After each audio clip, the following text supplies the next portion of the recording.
Where you're from? Absolutely. My name's Joel Roberts. I'm from Chipping Barnet. Thank you. No need to shout, the microphone works. That's okay, thank you.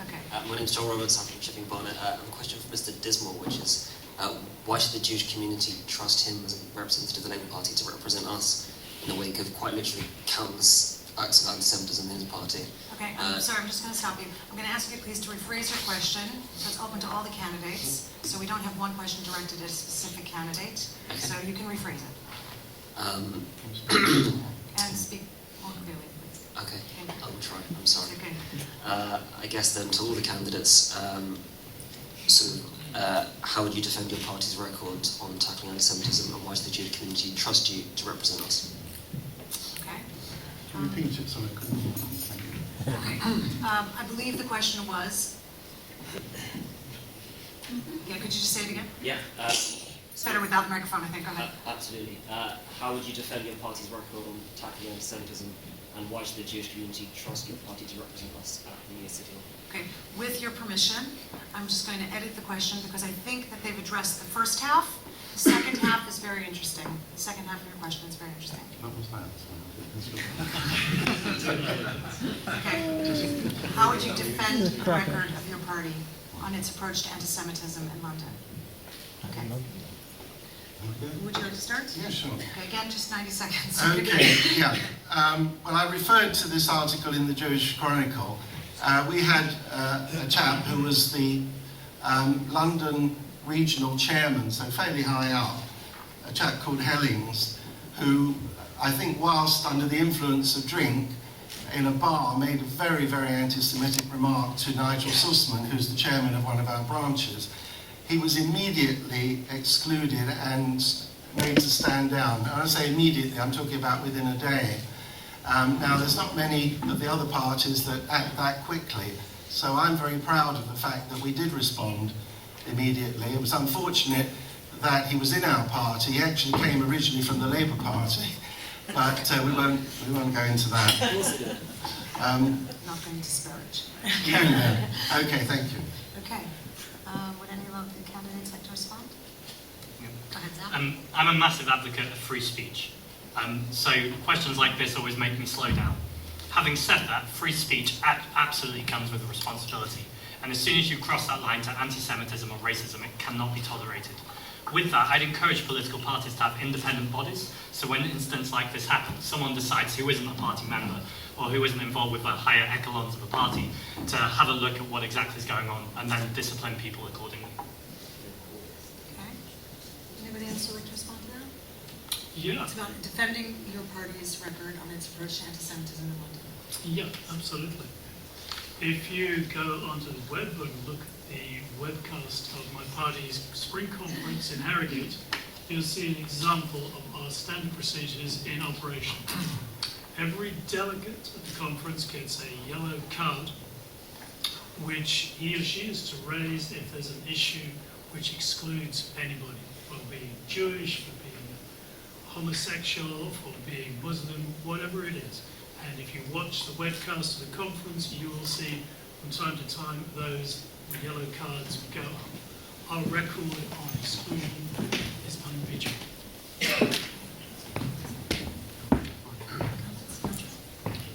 Okay. On a local level, in terms of anti-Semitism, and I can honestly say this, there is no problem with anti-Semitism in the Conservative Party. From the top to the bottom, from the bottom to the top, there is no problem.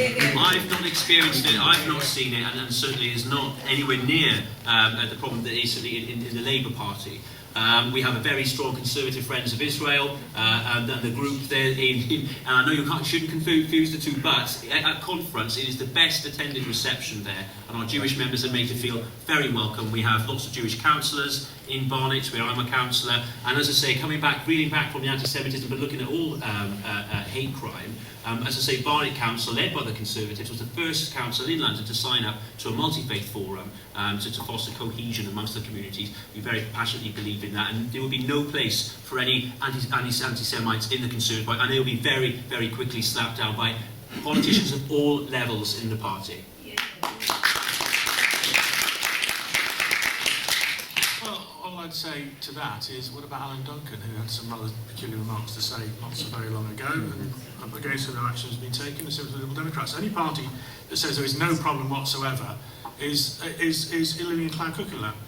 But the question is about the Labour Party, and there is a problem. It's not, as I saw in the Jewish Chronicle, a tidal wave of hate or something.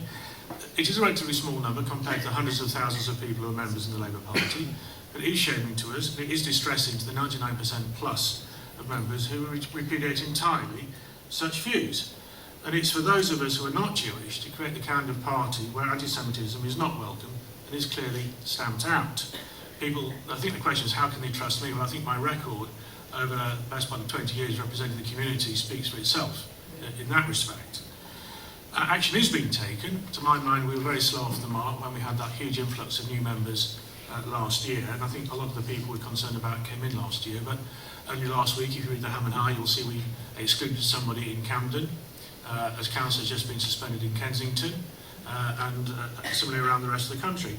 I think part of the problem is that we have a constitution we have to comply with, and the disciplinary procedures are somewhat slower than we would all like. But if we tried to chuck people out without following the correct procedures, they'd take us to court, we'd lose, and they'd be in an even stronger position, which is clearly not where we want to be. So I think there are things we need to do. I think we need to make sure the NEC is trained in modern anti-Semitism and unconscious bias. I think we need a vice chair of the NEC Equalities Committee in the Labour Party, specifically for the Jewish community.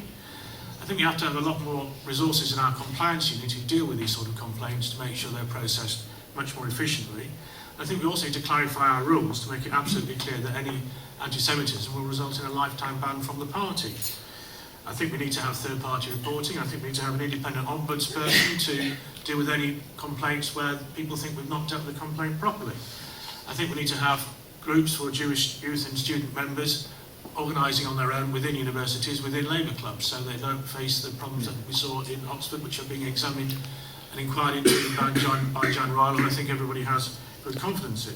I think we need a modern understanding of anti-Semitism. Victims do matter, so when insults like Zaya are slung around, there seem to be insults that are absolutely unacceptable compared to a proper informed debate about issues relating to Israel.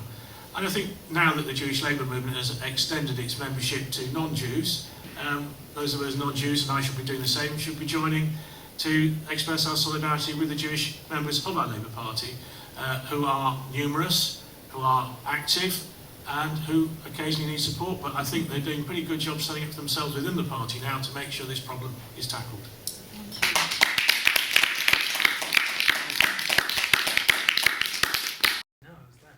It was Marwan Barghouti who actually said that the objective of BDS is to demonize Israel, to delegitimize Israel in order to destroy Israel. And therefore, I find it absolutely extraordinary that two candidates running for London Assembly don't have any view on it whatsoever. And I think you should reconsider your view on that and to give a clear answer to the audience here as to whether you're for it or against it. Yes, I'm happy to do that. I just didn't actually understand what the initial stood for when it was passed along, nor did my colleague. UKIP has a very strong pro-Israel. Boycott, divestment, sanctions. Yes. UKIP has a very strong pro-Israel policy and has done for many, many years. We're in favour of a two-state solution in the Middle East, but we're certainly not in favour of the BDS movement, which singles out Israel over all the other countries in the world who may or may not be committing acts which are not in favour with a particular country, ourselves. We should be, if we were going to have this movement, we should have it against many, many other countries long before we ever got to Israel. Israel's about halfway down the list, if not lower down. I've seen over the years that universities have become more and more anti-Semitic, and people, Jewish children who've gone there, youngsters, have reported back how anti-Semitic it's become. And both Tory and Labour governments have totally ignored that. And in many cases, they've encouraged extremists into the country, and they haven't monitored what goes on in the Muslim schools. So, you know, it's not surprising that we're now facing the difficulties. This is it's been a long time reaping the whirlwind. Thank you. Action in the party on it, ongoing. Okay. This comes to the end of our questions, and One quick, and it really is good. okay, I would only On say, the stage, when they came into power, invite organisations to come and address the London Assembly, i.e. banned organisation or what's deemed as a terrorist organisation. I'm only going to take the question if the answer is yes or no. Or we can discuss this another time. That's the third option, okay? We are really out of time. We've gone over time. And I'm an American who's a stickler for time. I really would like everybody to feel that this has been handled in a prompt manner. And I respect your time as well, and the candidates' time. So if you could just repeat the question, if they would allow any organization, Banned organisation or terrorist or organisation terrorist to organization, host a stage with them or be To host- invited to the GLA. okay, or come be invited to GLA or host a stage with them, yes, no, or we can discuss it another time, okay? Right, no, really, that's gonna be the answer, okay? No, of course not. Okay, No, of course not. I think the only organisation in Rhodes that invited is Zack. I invited him for a celebration of their work, which I is think you're hardly really a Jewish, terrorist that's a very organisation. long no, okay. I'll try to keep my answers brief and I'll continue no. Okay, thank you. John? No. No. Good grief, what are you asking? Ergun used to be listed as a terrorist organisation. We should talk. Okay, does that answer your question? Thank you. Now what we're going to do, very quickly, I'm going to take you through this. We're going to have closing remarks from the candidates, 90 seconds each. Really, please keep to this time frame, and we're going to go in the reverse order of the way it started. So we're going to start with Dan. Well, ladies and gentlemen, the questions and concerns raised tonight illustrate that we need an Assembly member who understands local governments and the issues of housing, transport, crime and community cohesion. And housing is a huge issue, and as a councillor I've overseen the delivery of thousands of new homes, affordable homes to buy and to rent. I'm the only candidate to have had real responsibility over public services and large council budgets. I've balanced the council's books, I've cut council tax, and I've overseen a 20% increase in resident satisfaction. And those achievements were not made by being pressured by those who shout the loudest, but by understanding what residents really want. And if I'm your Assembly member, I shall be lobbying the Mayor on the issues that are most important to you, not my party. As a councillor, I've stood up for many Jewish residents on matters such as faith schools, burial space and anti-Semitism. I'm proud of the great diversity of London and the excellent community work carried out by the 3 synagogues that are in my ward. And if I'm your Assembly member, I will put you ahead of any party or trade union interests. If I'm your Assembly member, if the unions are being unreasonable and threaten to cause chaos with transport strikes, I will not remain silent. I will speak out on your behalf. If there is a controversial proposal about a cycle superhighway, I will not remain silent. I will speak up on your behalf. And I will speak out against anti-Semitism, supporting a zero-tolerance approach to all hate crime. And I will continue to publicly condemn anti-Semitism wherever it may be. I have the experience and local understanding to represent you at City Hall and ensure Barnet and Camden gets the resources it needs. Let's continue London's success by having a Conservative City Hall working with a Conservative government. Thank you for your questions.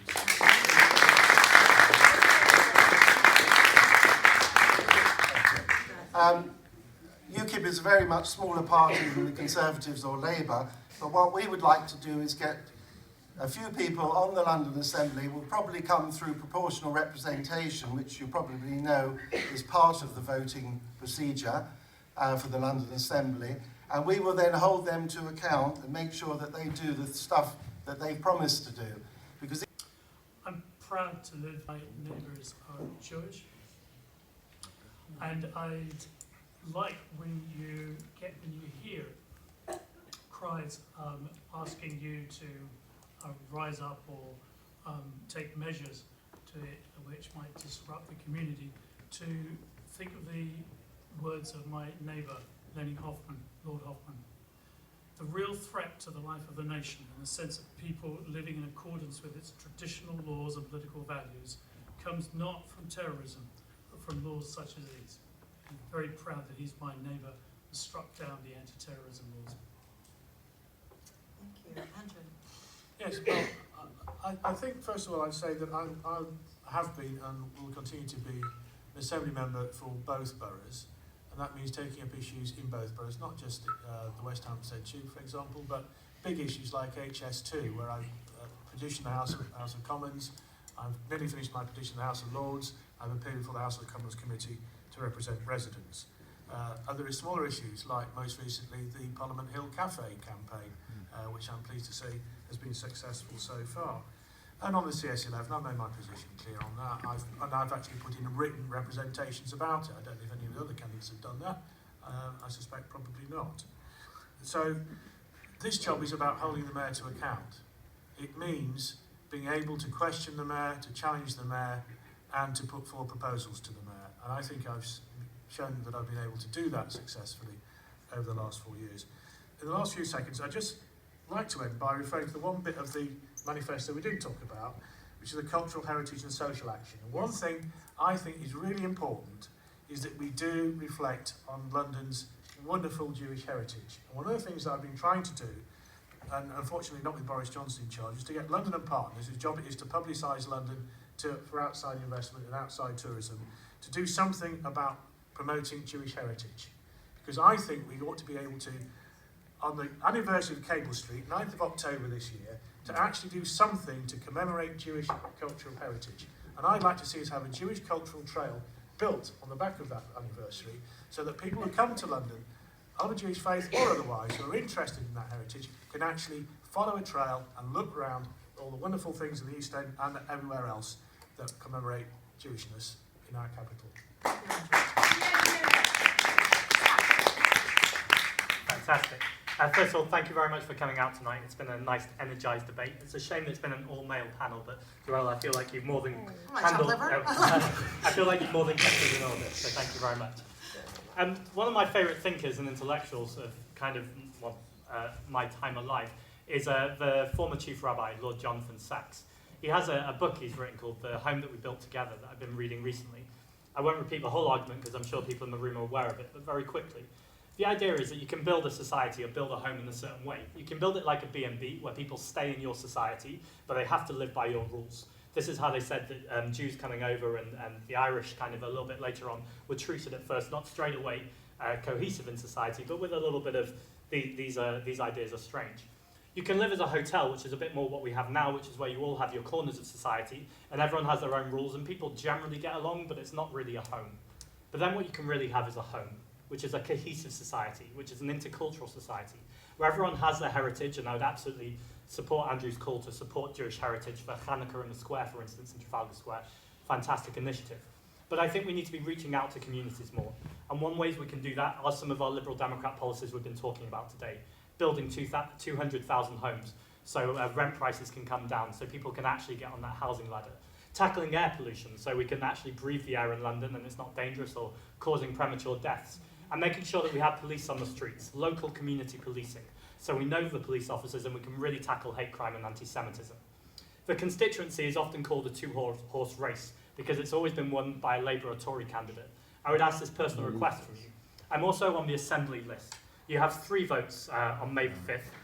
If you could vote, if you think I've said anything vaguely sensible tonight and you'd like to support a Jewish Assembly candidate, if you could vote Caroline Pidgeon's Liberal Democrats on the orange ballot paper, that would be a support for liberalism and a support for Israel and a support for Judaism. Thank you. Thank you. Okay, it's been an interactive evening, and first of all, I'd like to thank all of you for coming, because without you, we would just be a very lonely group around a campfire. And also like to thank the candidates for taking time out of their schedules, busy schedules, to come and join us this evening.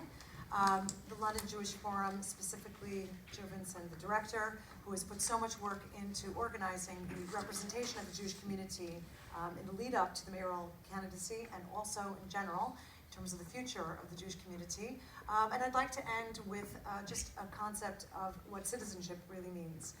Certainly as a Jew, and I'm personally a religious Jew, and so for me, it's not just about my own personal identity, but the country that I live in. As it happens, I'm also American, and we have a very exciting election happening right now. This is nothing, okay? This is nothing, okay? Okay. But the concept of being in a country and living here, I'm also an Israeli citizen, as it happens, and so therefore I have a number of different residences, identities, and the feeling that I have that unites all of them is ownership.